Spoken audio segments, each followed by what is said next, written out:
I'm Dr. Lauren O'Flaherty, clinical psychologist with Crossover Health. Often, the suffering that we experience is caused by thoughts inside of our own mind. So today I wanted to touch on a little tool that we can use called a self-compassion break. So I'd like you to begin by thinking of a situation in your life that is difficult and that might be causing you stress.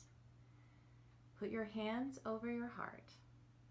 Now say to yourself, this is a moment of suffering. Suffering is part of life, and I am not alone. What do I need to hear right here and right now in order to give myself the kindness that I need and that I deserve? You might say something like, I accept myself exactly as I am. Or, I'm human and I make mistakes and that's okay. Or, I'm going to choose to be nice to myself in this moment. This is self-compassion.